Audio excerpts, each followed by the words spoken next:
Good morning and welcome to my channel.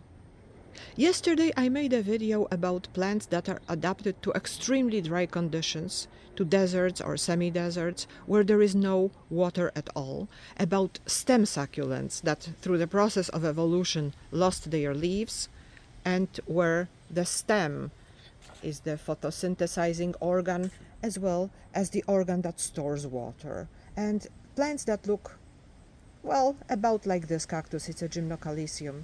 Okay, but today I will talk about plants that didn't go all the way as far as cacti and other stem succulents in their adaptation to dry conditions. So I will put this gymnocalcium away and I will show you these plants. They are still stem succulents. However, they didn't all of them lose their leaves in the process of evolution because they are adapted to the conditions that are a little bit less extreme than the yesterday's plants. Okay, let's start with Euphoria millii. Okay, this is Euphoria millii with its stem, which stores water, is thorny because it is protected from being eaten by animals. It blooms constantly actually. And here is another Euphoria millii with its leaves, and the leaves are reddish, which tells me that this particular variety is not that well adapted to too much light, because the leaves exposed that it is in full sun, this plant, and the leaves became reddish, so it probably would be better off in a little bit of shade.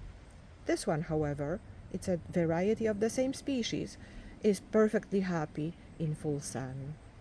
And this is Alouadia procera. Look how similar it is to Euphoria millii, and yet it is a plant from a completely different family of plants, completely not related to Euphorbias, and it has a very similar stem covered with leaves.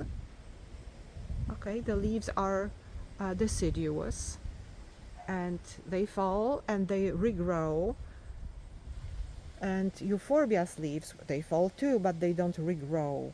The Euphorbia just grows new leaves as the plant grows taller. Okay, this is also a Euphorbia. This one is not a pure species, it's a hybrid, and I'm not sure what was hybridized with what, but there are Euphorbia species that look exactly like that. It looks a little bit like a pineapple. It has a bulb, and on top of it there is a tuft of leaves. Okay, also a stem succulent, but adapted to conditions that are a little bit less extreme than the cacti and the other euphorbias and other stem succulents that I showed you yesterday. This euphorbia is a stem succulent, but it's very weird. The stems are divided into sections. One section grows from the other section. Okay, and there are on the stems that produce flowers, on this flowering spikes here. Look, this is a flowering spike. There are leaves. Okay, and there is a leaf here. There will be a flower here. Okay, so, and here there are leaves that are growing on the flowering spikes. Okay, and this is a very interesting plant. This is a Dorstenia. Actually, there are two species of Dorstenia here.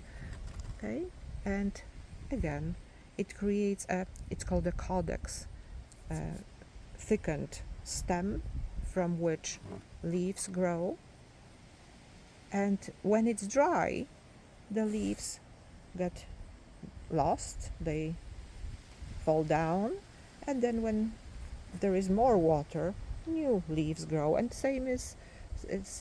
that's the same thing, the case, same case in the case of these flowers, of these plants. Okay, and this one is Deoria socialis, and it has bulbs from which leaves grow, And again, if it's dry, the leaves die out, and then they regrow. The plant is regrowing new leaves when there is water available. And actually, this plant can be watered quite abundantly in order to be as green and as happy as it is now. But if it's not watered for a very, very long period, no harm done, except the leaves dry out. Okay? And this one is a weirdo. This is Euphorbia flanagani.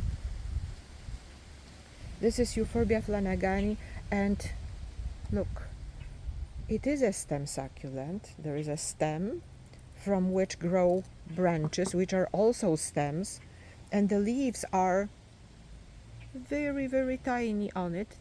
See? These are leaves.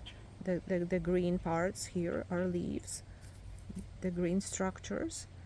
But when there is no water, they become brown and they fall, just like this one. This one will fall soon. Okay? And these stems also, when there is less water, during the winter, during dormancy period, these stems, the bottom stems, are drying out and falling down. And you see the scars here on the trunk from the stems that grew from here and fell. So very interesting plant, also a stem succulent, but the evolutionary strategy it took is very different than the strategy that cacti and yesterday's plants took. Okay? So I find it interesting because it shows how evolution works. It tries different paths, and some of the paths lead to obvious destinations, just like yesterday's plants. And here, the evolution either stopped and decided, quotation marks of course, and decided that it is enough, that there is no point going further, or just took a path that is so completely different that is a one of a kind plant resulted from the evolution taking this road. Okay, that's about it. Thank you very much for watching my video. Have a great day.